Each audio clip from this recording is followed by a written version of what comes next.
And thank you everybody for attending, and thank you as well, Dr. Harrison, for speaking to us. I wanted to invite Dr. Harrison because I was very excited to hear about her book that I've actually got here, just published, on The Empire Strikes Back in the British Film Institute Classic Series. I think only last night you were engaged in a launch with the British Film Institute for this book that has been selling enormous copies. It really is, I think, a fantastic intervention into the area. But I don't want to talk about it. If I may, I just want to read one quick extract from the book where Dr. Harrison identifies the scope of what she's doing, her analysis and her criticism, and the use of it.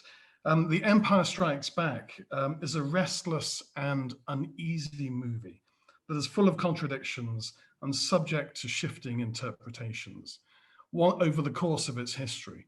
My ambition in writing about the film has always been to light sparks that stoke fires, that broaden conversations about the film, its creators, and the diverse community of fans and viewers that continue to give the saga life. And it is fitting, I feel, that my narrative should seek to disturb narratives about Star Wars, sparking conversations, disturbing narratives, reapproaching familiar cultural artifacts with new slants, new ideas, new lights really is, I think, the situation that we find ourselves in at the moment.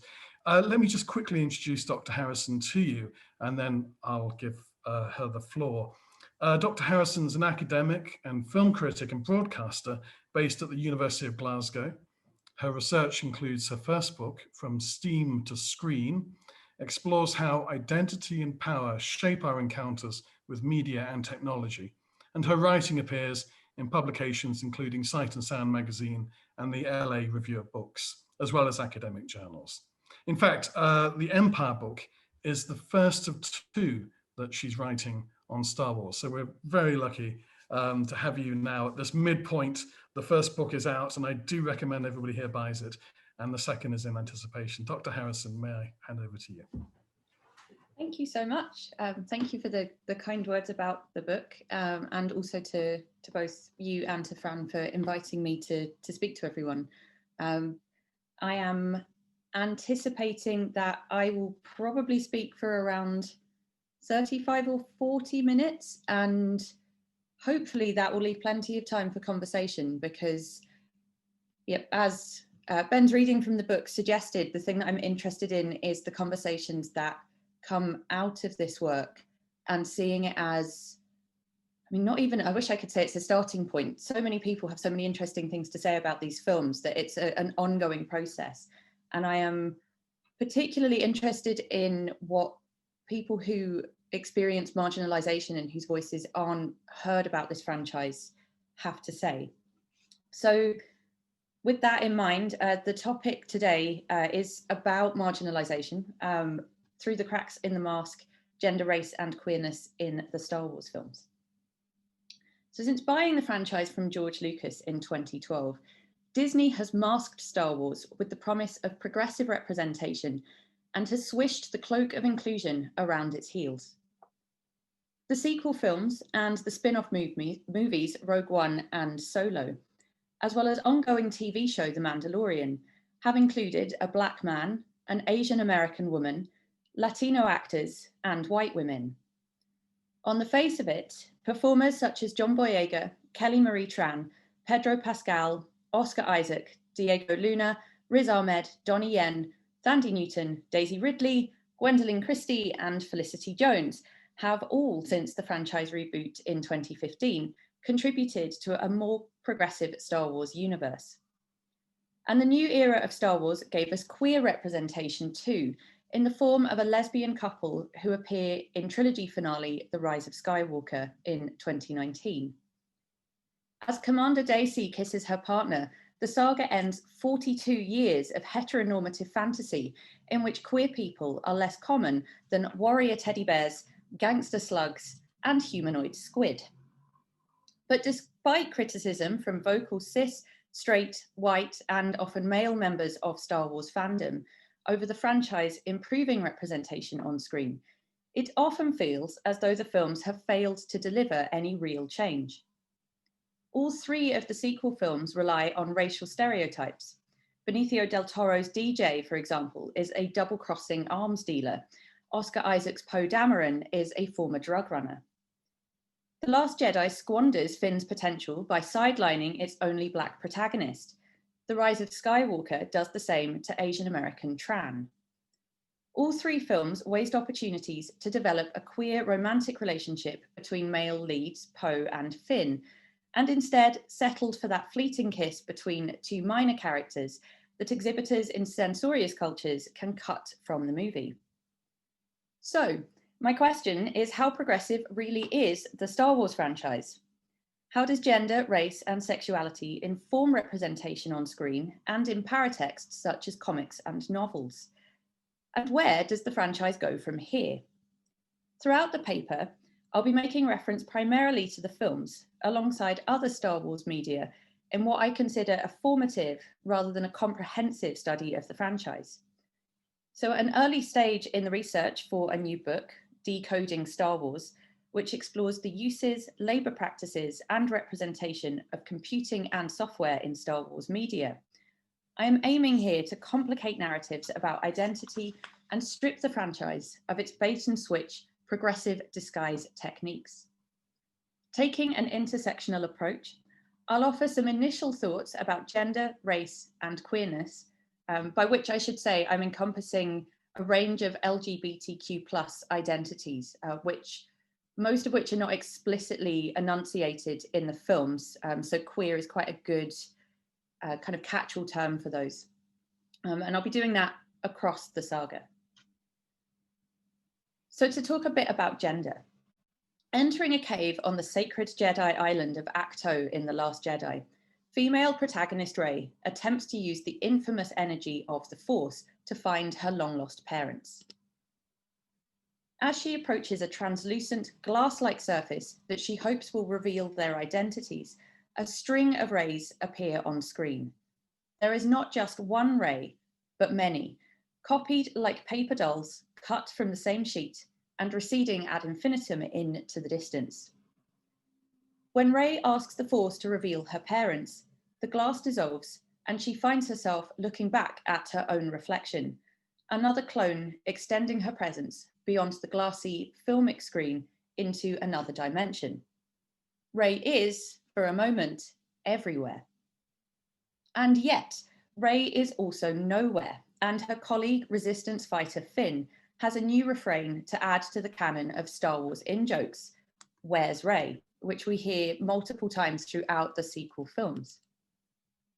No one knows where Rey is when a fight breaks out between the Resistance and the First Order in The Force Awakens.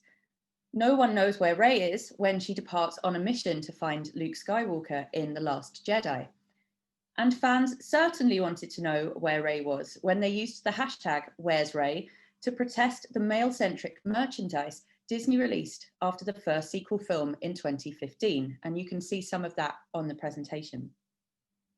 As such, Rey embodies the perfect Star Wars woman, a white, slim, cisgender woman from the global north who is easily reproducible and yet simultaneously easy to erase. She is there when the franchise needs her to entice female viewers, but disposed of the moment marketing executives decide their target demographic is boys. So my quantitative study of the screen time afforded all of the female characters with speaking parts across the films revealed that A New Hope, the earliest Star Wars film in 1977, had the worst score at just 15%. The next two films improved slightly at 22 and 23% respectively, before women's screen time declined again, perhaps unexpectedly, in the prequel trilogy between 1999 and 2005. The Disney-era sequels since 2015 have demonstrated fairly consistent improvements, with most at over 35%. There's just one exception, which is Solo, which is still roughly a third of the film. The Rise of Skywalker actually breaks the 50% barrier for the first time. So you can see that comes in at the top at 51%. However, while numerical data is useful in demonstrating patterns and historical change, it does little to help us understand the extent of the woman problem in the franchise. Because the saga really does have woman trouble. It's not just confined to Rey, and it goes back further than that long line of replicated Reys in the Acto mirror to the original Star Wars heroine, Leia. So adorning placards in muted shades of pink and printed under the slogan, "A woman's place is in the resistance," the image of Carrie Fisher as Leia Organa became a visually significant symbol of the Women's March in 2016. The picture of Leia, a character representing hope, righteousness, and strength in the face of adversity, as a leader of the resistance in Star Wars, was copied and pasted across analog and digital media onto banners, posters, and social media accounts as part of a largely white but feminist campaign for women's rights.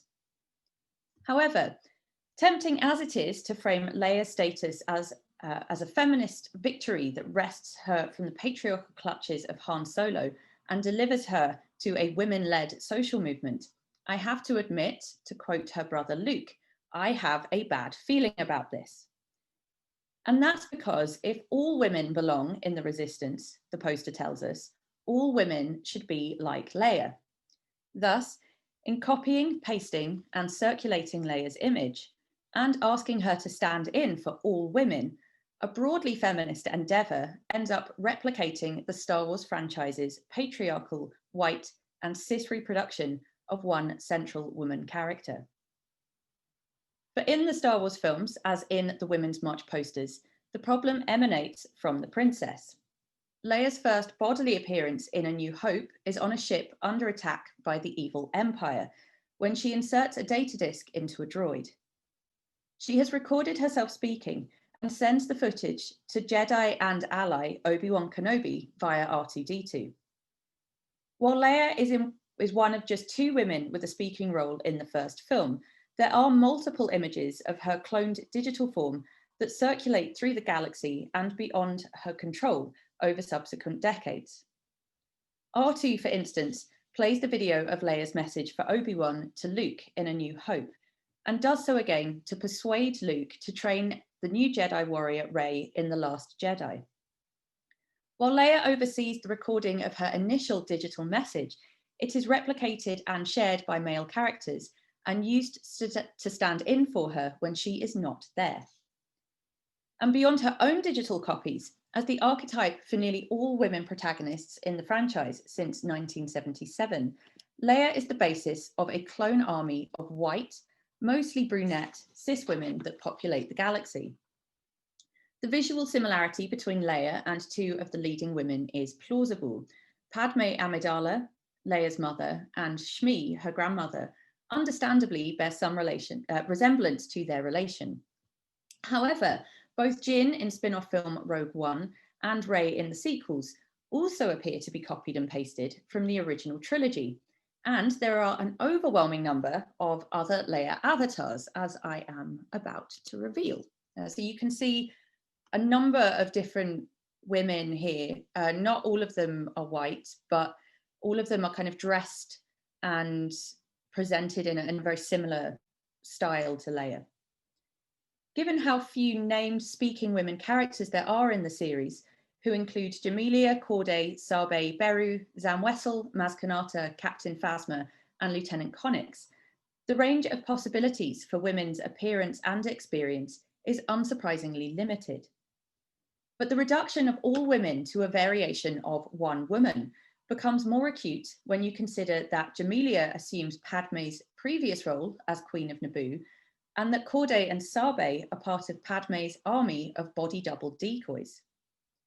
Lieutenant Connix not only visually recalls Leia and Padme with her cinnamon bun hairstyle, but also, as Carrie Fisher's actual daughter, is a partial genetic copy of the original Star Wars woman. Rey, Jyn, and Rose wear similar Leia-like costumes and hair. Rey is visually cloned in the mirror sequence in The Last Jedi, and through the process of retroactive continuity, or retconning, becomes an analogue of Leia in The Empire Strikes Back. For when Yoda tells Obi-Wan that there will be another Jedi beyond Luke, Rey's presence in the sequels complicates the statement's original meaning. Another could be Leia, or it could be Rey. Furthermore, Rogue One in 2016 even incorporates a scene in which an actress's physical appearance is digitally enhanced to clone Fisher as Leia as she appeared in the 1977 film A New Hope. Of course, no two women are exactly alike, even if they do tend to serve similar functions within the overall Star Wars narrative. Usually orphaned or motherless women, because this is a franchise that privileges fathers, who lead others in a rebellion. Their costuming and prominence within the story arc nevertheless change according to the priorities of the day. As Josie Paraka argues, no copy is an exact reproduction of the original, but an approximation that satisfies, for example, the expectations of the consumer. Hence, Rey's appearance in 2015, during a period of intensified feminist discourse in popular culture, is far less sexualized than Padme's was in the post-feminist early 2000s. Despite these minor differences, however, the women's status as copies limits their potential within the films.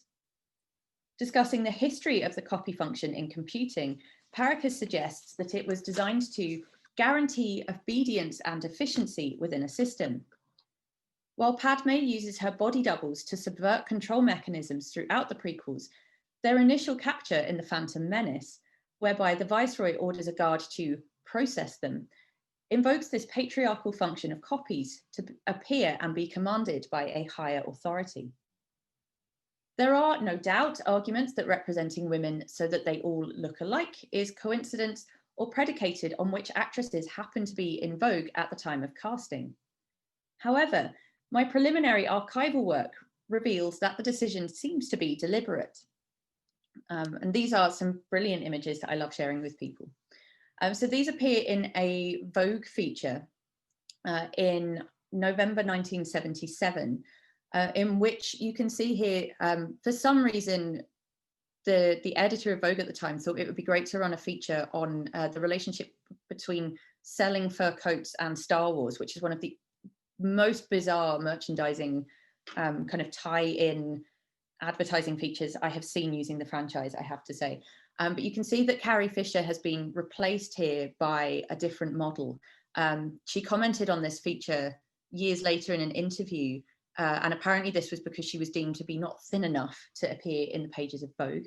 But even as a kind of high status actress, she was replaced by a lookalike and deemed interchangeable with other women.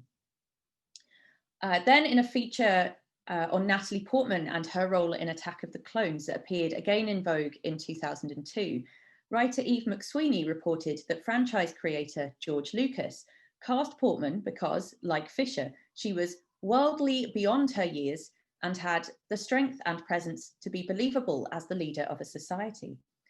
The two women were, in Lucas's mind, almost the same. Another way of conceiving of women as copies is by considering characters such as Padme, Rey, and Jyn as analogues of Leia. From a software studies perspective, Derek Robinson suggests that analogue refers to a body of physical and geometric analogies. It therefore connotes something authentic and natural against the artificial, arbitrarily truncated precision of the digital. And this is interesting, I think, because of the emphasis on the natural, which positions women typically associated under patriarchy with the earth, motherhood, reproduction, and the organic within a system that predates the man-made digital. It seems only natural then that within this system, women are all analogues of Leia Organa. However, while women in general are marginalized in the Star Wars films, often via a cloning mechanism that renders many of the female characters the same, their oppression is neither unique nor consistent. Race also plays a major role, and whiteness often serves to transform women's status. For example, Leia frequently attempts to gain an advantage over her male colleagues with barbed yet witty ripostes. Her admonishments in The Empire Strikes Back of scruffy-looking nerf herder and I'd sooner kiss a Wookiee are oft-repeated lines of dialogue among fans that raise a laugh and also diminish Han's power over her. However, within the logic of the Star Wars universe, her remarks are bound up in racism and upper-class elitism. For as scholars from Clyde Taylor to Adelifu Nama point out, aliens in Star Wars are coded as, or stand in for, people of colour. In The Phantom Menace alone, you can see some examples here. The Nemoidians, Watto, Jar Jar Binks are all othered as racial stereotypes of East Asian, Jewish or Arab and Caribbean Black men, respectively. As such, Leia attacks racially other species Wookiees and lower class labourers, herders, with her insults. If she is a feminist icon in a historical sense, she is one of white-centred, middle-class, second-wave feminism. She is oppressed by patriarchy, yet simultaneously privileged by whiteness and class. Furthermore, the statistics I presented on women's screen time in the saga changed dramatically when I looked specifically at women of colour's on-screen representation. You can see the statistics here. Only 4 out of the 10 films I analysed included named women of colour with speaking parts at all. That's less than half of the franchise. The worst, Attack of the Clones, was 0.7% at best, and the best, rather, was The Rise of Skywalker, which comes in at 7.2%. None of the original trilogy films include women of colour with dialogue. So while Leia's characterisation may have presented a significant challenge to masculinised genre filmmaking, it was nevertheless a white challenge that omitted women of colour from the fictional universe. So to add insult to injury, the first Black woman with a prominent speaking role in the franchise, Lupita Nyong'o, was made invisible on screen.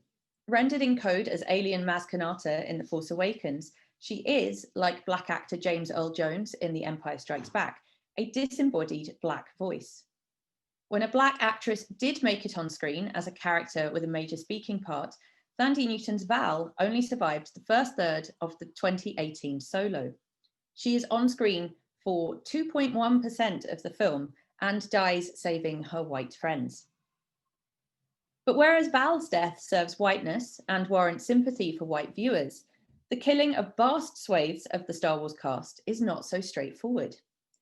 In the prequels, for example, the majority of the characters of colour are genetic clones of just one man, the character Jango Fett you can see on the slide in front of you. The army that features in Attack of the Clones and also the TV series Clone Wars is a military unit of genetic replicants cloned from Jango Fett, played by Maori actor Tamara Morrison. Scientists genetically modify the clones to be both physically strong and subservient, rendering them dependent on their white masters. Here, there is an obvious allusion to the violence of the transatlantic slave trade, when white oppressors encouraged reproduction among enslaved people to create a larger workforce and, in some cases, sought to influence particular genetic traits. Neither Attack of the Clones nor Revenge of the Sith, though, attempt to critique the racially charged practice of cloning within the films. In fact, because the clones ultimately serves the Emperor Palpatine and the dark side, they brutally murder the Jedi leaders after receiving the code Order 66. The clones' deaths are not only necessary, but also celebrated by the mostly white people on the light side of the Force. And when Jango and his son-like clone Boba Fett die, the former in the prequels and the latter in the original trilogy, their demise once again serves the purpose of the heroic white characters. A similar fate awaits another clone army in Star Wars, that of the Stormtroopers. When Disney released the teaser trailer for the much anticipated Episode 7 in 2014, the headline news was that The Force Awakens would feature a woman protagonist, Rey, and a Black Stormtrooper, Finn, played by John Boyega. And so I'm just going to play that teaser trailer through because it was a while ago now and people probably won't remember it. It was big news at the time.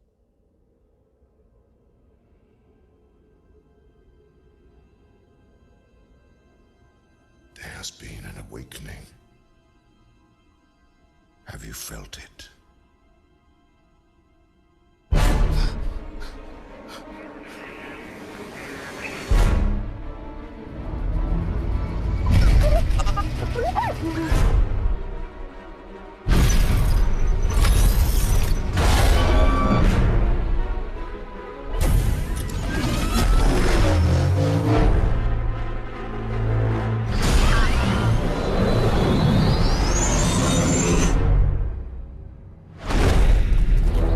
The dark side. And the light.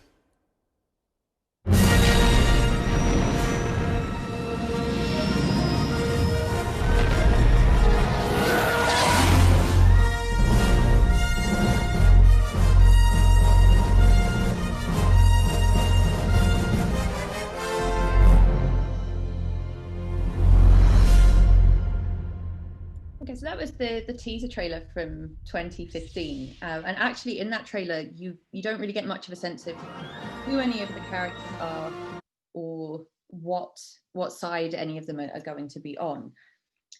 So according to journalist Rebecca Hawkes in the Daily Telegraph, while most fans were pretty excited to see Boyega in the trailer, others took to Twitter to voice their dissatisfaction that a black man had been cast as a stormtrooper, using the hashtag #BlackStormtrooper. However, disputing that the hashtag was associated with racism, one fan study scholar proposes that people were upset about what he calls canonical fidelity. Using a small sample of data and inexplicable definitions of racism and hate speech, he theorizes that a black man appearing as a stormtrooper merely challenged viewers' ideas about continuity within the story. He suggests that because all stormtroopers have their faces concealed behind masks in the first 6 films, viewers assume, naturally apparently, that the characters are white. However, this argument overlooks 3 critical points. First, assuming that a masked group of characters are white is not neutral. Second, people upset that a black man appearing in a film broke canonical fidelity were, whether they like it or not, demonstrating racism.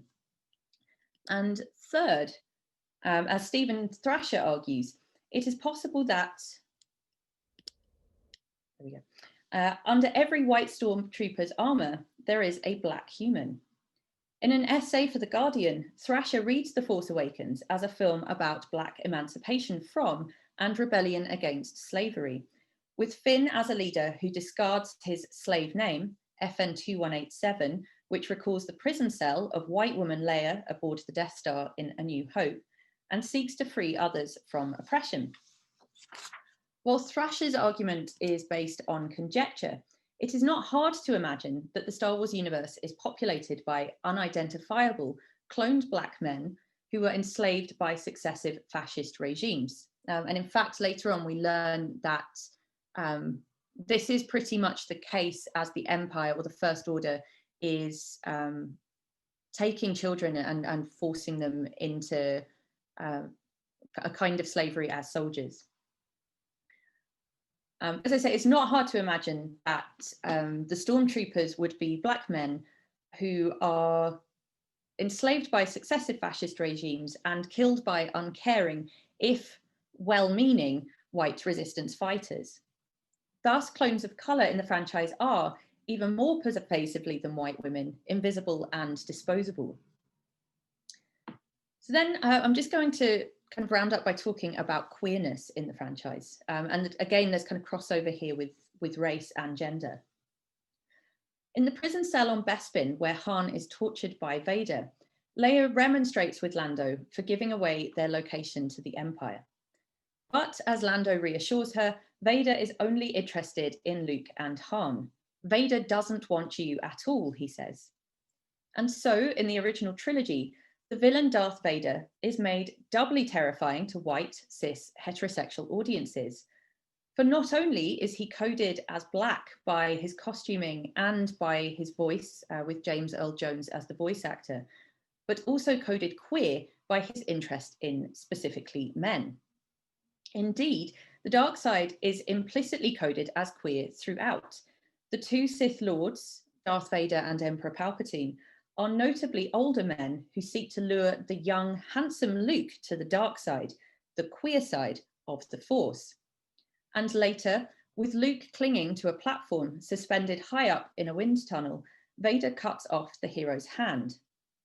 Carrying the weight of his queerness and blackness in his dominant stance above the young white Jedi, Vader's famous line is a multifaceted plot twist. No, I am your father. It is an immaculate conception and a motherless birth.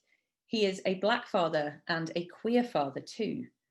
It's as if Darth Vader was always destined to join the pantheon of fabulously camp, but nevertheless queerphobic and often racially stereotyped Disney villains that appear in films from Snow White and the Little Mermaid to Robin Hood and Aladdin. However, queer representation in Star Wars is far from straightforward. In a recent book on Empire for the BFI Classic series, I read the film through an aesthetic of what Sarah Ahmed calls deviance. To make things queer, she says, is certainly to disturb the order of things. In doing so, queer people turn away from a straight path. And she says the queer subject within straight culture hence deviates and is made socially present as a deviant. So in The Empire Strikes Back, it rejects the X-Y axes and proscenium arch framing of its predecessor, A New Hope. And with camera movement along diagonal planes, alongside canted shots, loop-the-loops, extreme high and low angles, and oblique-shaped sets, the film becomes anything but straight. Tellingly, the movie's director and photographer, Peter Shositsky, had recently worked on Ken Russell's outrageously ostentatious pop opera, Listomania, as well as the sexually subversive The Rocky Horror Picture Show in 1975. And Shositsky was not the only member of Empire's creative team to have worked on more avant-garde or indie underground movies. For example, director Irving Kershner's last feature prior to shooting Empire was the spectacularly camp fashion film The Eyes of Laura Mars in 1978, and Billy D. Williams had recently worked on spectacularly camp fashion film Mahogany, and that was in the same year. Camp, drag, and melodrama spill riotously around the cinematic apparatus to take centre stage in front of the screen too, despite the film's apparent commitment to exploring archetypal masculinity via Han's leadership and Luke's coming-of-age story. Vader actor David Prowse had a background in bodybuilding, a world tied up in homoeroticism and the queerness of masculine display. Alongside that, the template for mystical puppet Yoda was Frank Oz's drag act, Miss Piggy, in The Muppet Show. Oz famously performed as Miss Piggy on the set, and according to Empire editor Paul Hirsch, George Lucas wanted the credits to read Yoda, played by Miss Piggy. Thus, Oz's performance of the Jedi Master emerges from and pays homage to the vocal flourishes and hypercamp femininity of his puppet drag persona. In the original theatrical release of the film, which has since been digitally altered for home viewing, and these performances tellingly have been erased, there are women performing in drag too, with Kathy Monroe hidden behind the masked costume of male bounty hunter Zuckuss, and Marjorie Eaton shrouded under the cloak of the Emperor. And perhaps unwittingly, there are publicist accounts and on-set anecdotes that suggest that this was ad-libbed, but I think that the similarity is perhaps too striking for that to be the case. Han and Leia's dialogue, famously in the film, I love you, and he responds, I know, mimics the opening lines of the 1959 romantic comedy Pillow Talk, in which Rock Hudson and Doris Day bicker their way into bed with one another. The queer subtext to much of Hudson's work, he came out as gay shortly before his untimely death from AIDS, or an AIDS-related illness in 1985, inverts what Barbara Klinger describes as his uncomplicated virility. In doing so, it also complicates Han and Leia's relationship too, embedded as that is in a history of queer-coded romance and camp aesthetics. But while there are implicit queer readings of the films available to us via theory and histories of drag, camp, and melodrama, it's the Star Wars paratexts, And here I'm going to speak very briefly about the novels that explicitly depict LGBTQ+ characters. It's worth noting that whereas no women of colour or men of colour or even white women have been invited by Disney to direct a Star Wars film, the novels are written by authors with a range of gender, race, and sexual identities. And the characters they depict are similarly more diverse than their on-screen counterparts. The same actually goes for the comics too. While I don't want to undermine the popularity of Star Wars print media with fans, my guess is that with lower potential for monetary return, the paratexts provide a safe space for Disney to allow queer inclusion without risking any queer-phobic audience backlash. This is clearly a major concern for the company, given that Lucasfilm banned queer representation in fanzines in the 1980s and continued to censor queer stories from online fan fiction forums until 2015. The novels then are groundbreaking in the context of Star Wars heteronormative, cisnormative, and conservative world building. Caden Latte from the Ashoka novel by E.K. Johnston is bisexual. Sanjir from Chuck Wendig's Aftermath books is gay. Esmel and Shireen from the same series are a lesbian couple, and Taka is a non-binary pilot in Daniel Jose Older's Last Shot. And I want to speak a little bit about one of the characters in this particular novel. So in Last Shot, L3, a droid first introduced in the film Solo, who is central to discourses about human dependence on digital technology and codes of ethics regarding artificial intelligence, does not conform to gendered Star Wars type. Through her intertextual association with voice actress Phoebe Waller-Bridge, another Leia analogue, L3's fierce defense of droid rights does position her as a white cis woman and feminist activist. I'm just going to play you a short clip from Solo just to give you a taste of this particular character. No! Unacceptable! Stop exploiting droids! You slow pieces! She never learns. Who? My first mate. Got no business being here! Get out of here! How can you condone this savagery? Okay, so you can get a sense there of what I mean by saying, she's kind of positioned in this quite white feminist radical framework. But her sexuality in the novel is ambiguous. She says, "I am curious why you presume the droid I would be interested in would be a boy." That comes from Last Shot. And while she is described using cisgendered pronouns, she is she, her operating system relies on a language that necessarily comprises both zeros and ones in its binary code. This is a language, argues Sadie Plant, that is fundamentally gendered and that erases the possibility of non-binary ways of being. She describes the two binary digits as masculine and feminine. 1, the definite upright line, and 0, the diagram of nothing at all. She proposes that while it takes 2 to make a binary, 0 and 1 make another 1. Male and female add up to man. The male is 1, 1 is everything, and the female has nothing you can see. Consequently, I suggest that the Star Wars women often function as ciphers, not only referring to the word meaning code, but also from the Arabic for emptiness, 0. But really L3 here is her character is predicated on the idea of hybridity and challenges this reading of the two binary digits making a kind of masculinized total. And her containment of both rather than being positioned either or as well might conceivably point to gender fluidity.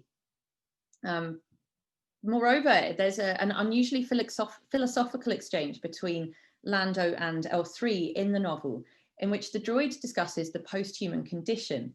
Note that she is a robot and not a cyborg. This passage, I think, is particularly interesting. She's arguing the case for her autonomy in existential terms. She says, "Who is the maker but our own selves, really? Sure, some guy in a factory probably pieced me together originally, and someone else programmed me, so to speak. But the galaxy itself forged me into who I am. We grow away from that singular moment of creation, becoming something new with each changing moment of our lives. Yes, lives. And look at me, these parts. She ran her hand along the mesh of wiring and the rebranded astromech of her midsection. I did this. So maybe when we say the maker, we're referring to the whole galaxy, or maybe we just mean ourselves. Maybe we're our own makers, no matter who put the parts together. So evidently L3 is able to remake herself in her own image. For me, it calls to mind Legacy Russell's concept of glitch feminism, a concept rooted in the digital and in trans experience. Glitches that occur in the technological realm create possibilities of the in-between as a core component of survival, neither masculine nor feminine, neither male nor female, but a spectrum across which we may be empowered to choose and define for ourselves. While Leia's code is copied and pasted in the form of costumes, casting, and holograms, over which the character has little or no agency, L3's is self-determined. She has complete agency over her programming and physical self. Thus, the character gestures toward trans representation and a fluid, non-binary conceptualization of gender that the Star Wars film remain light years, or parsecs, if you will, away from. So where does this leave Star Wars in general and the all-important films, which are so significant in terms of box office revenue in particular? Clearly, representation across the franchise remains inconsistent and tied to the Disney Corporation's perceived level of risk involved in telling stories about marginalized people. The novels, comics, and lower budget TV shows are less likely to receive widespread criticism from fans who would prefer the saga to remain white, male, and heteronormative. They are also less likely to dent income substantially in territories where narratives about Blackness, womanhood, and queerness, and of course the intersections thereof, are censored. Hence, the big budget movies stubbornly persist in perpetuating whiteness and masculinity, while recent film The Rise of Skywalker broke the 50-50 gender representation barrier. It sidelined Kelly Marie Tran as Rose and focused on the character arcs of two white characters, Rey and Kylo Ren. Nevertheless, because Star Wars is nothing if not complicated, I disagree with the many critics who claim the film entirely gives in to the white supremacy and violent patriarchal logic of the worst kinds of fan.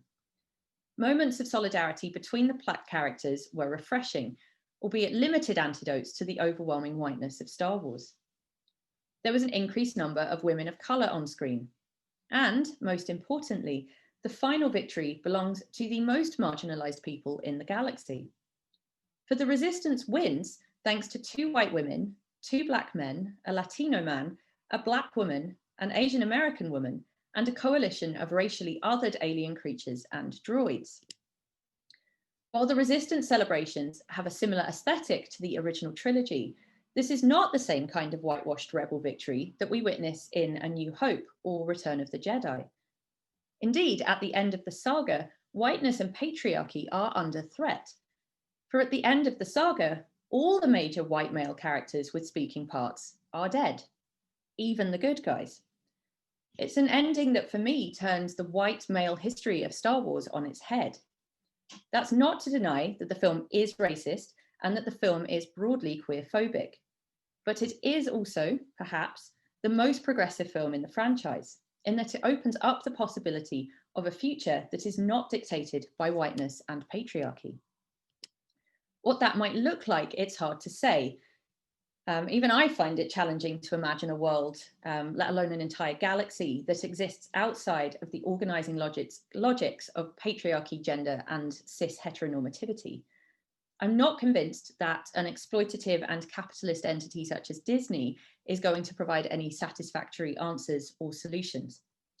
But perhaps, finally, the numbers are stacking in favor of better representation, both in front of and behind the cameras, where it's imperative that Black, trans, disabled, and other marginalized creative talent have their voices heard and get to tell their own stories.